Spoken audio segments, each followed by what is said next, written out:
orang ini baik sama saya benar-benar tulus atau ada maunya di balik itu. Mungkin sebagian kita lebih banyak denial-nya. Memaafkanlah terlepas orang tersebut sudah meminta maaf atau belum.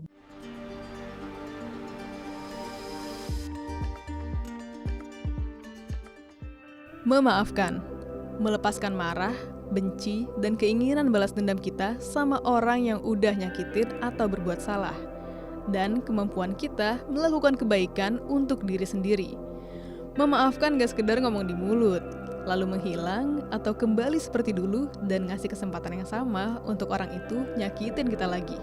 Gak gitu ya, alasan kita perlu memaafkan orang lain untuk menyehatkan emosi.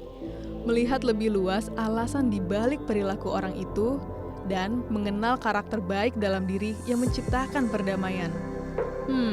Prosesnya juga nggak mudah. Masing-masing dari kita butuh waktu. Tapi, kalau kita udah nggak ada pikiran dan emosi negatif, atau kita udah nyaman deh pas ketemu langsung sama orang itu, tandanya kita sudah memaafkan. Nah, buat yang masih belum bisa santai, tenang. Psikolog Anissa Pratiwi bakal ngasih tahu proses memaafkan yang sebenarnya yang baik untuk diri kita. Eits, tahan dulu. Buat kamu yang masih belum bisa memaafkan dan butuh bimbingan dari psikolog, Karisma Consulting bisa jadi referensi untuk menyelesaikan permasalahanmu. Cari tahu infonya dan follow Instagramnya di @karisma.consulting. Pertama, aware. Kita harus sadar, benar-benar sadar apa yang saya katakan, apa yang saya lakukan, niat yang saya bawa ketika berinteraksi dengan orang lain itu apa?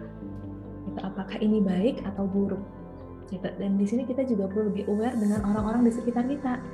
Orang ini baik sama saya benar-benar tulus atau ada maunya di balik itu? Atau orang ini begitu buruknya sama saya, ada apa ya? Yang kedua adalah ketika kita menyadari, oh ternyata ada pikiran nggak nyaman, perasaan nggak nyaman, di sini pentingnya untuk kita belajar jujur pada diri kita sendiri. Belajar mengizinkan, mengakui kalau ya memang saat ini ada rasa bersalah.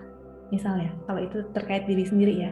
Atau ya saat ini ada rasa marah, dendam dan benci sama orang itu. Itu pun perlu kita akui, kita perlu jujur. Karena mungkin sebagian kita lebih banyak denial-nya. Menyangkal yang enggak kok, aku nggak marah.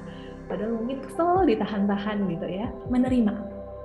Jadi kita belajar menerima, oh ya nggak apa-apa, it's okay kok kalau saat ini sedang mengalami perasaan-perasaan ini, sedang punya pikiran-pikiran ini, dan menerima relasi saat ini saya dengan dia memang tidak harmonis. Kemudian yang terakhir adalah letting go, melepaskan, mengikhlaskan. Melepaskan emosi negatif kita, melepaskan pikiran negatif kita, dan bahkan mungkin sebenarnya ini bisa jadi momen untuk kita berefleksi apakah relasi saya dengan dia ini benar-benar relasi yang sehat atau jangan-jangan ini toksik.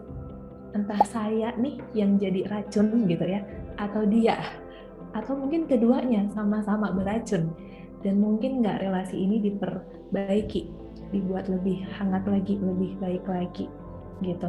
Kalaupun tidak ya sudah, mungkin bisa jadi dengan membuat boundaries atau membuat jarak itu lebih membawa kebaikan untuk masing-masing. Tapi tetap kita melakukan kebaikan juga, sesederhana mendoakan kebaikan untuk yang bersangkutan. Ternyata memaafkan itu berpengaruh banget sama mental dan fisik. Penelitian dari Universitas Erasmus Rotterdam yang dilansir dari tirto.id meneliti 160 mahasiswa yang menyimpan dendam cenderung memiliki fisik yang kurang baik. Diuji dengan tingkat ketinggian ketika mereka melompat. Lompatan responden yang belum memaafkan lebih pendek daripada mereka yang mampu memaafkan. Penelitian ini memperlihatkan orang yang memaafkan lebih terbebas dari beban dan bisa menjalani hidup dengan baik. Proses memaafkan ini adalah kita yang proaktif sebenarnya. Kita yang berinisiatif, kita yang memulai. Kita yang harus melakukan itu lebih dulu untuk kebaikan kita. Nah, terlepas orang lain nanti misalnya apakah juga mau memaafkan kita atau tidak, apakah akhirnya nanti bisa berbuat baik pada kita ataupun tidak gitu ya. Itu sebenarnya urusan mereka dengan diri mereka sendiri.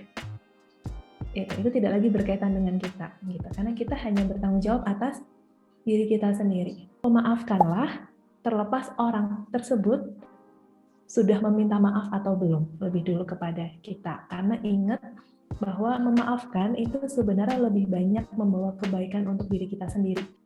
Memaafkan ini keterampilan yang perlu kita latih setiap saat. Mana tahu kalau tahun depan kita ketemu sama orang baru yang punya kesempatan untuk menyakiti atau berbuat salah dengan kita. Gimana kalau balas dendam aja? Karena kita ngerasa rugi, sesuatu dari kita udah diambil. Boleh aja, mungkin ngerasa lega, tapi cuma sesaat. Setelahnya, perasaan bersalah itu akan terbawa sama kita selama bertahun-tahun. Jadinya bikin kita nggak tenang kan? Endingnya kita memaafkan juga kan? Mau balas dendam atau memaafkan, efeknya balik lagi ke kita, bukan ke orang itu. Jadi, mau pilih yang mana?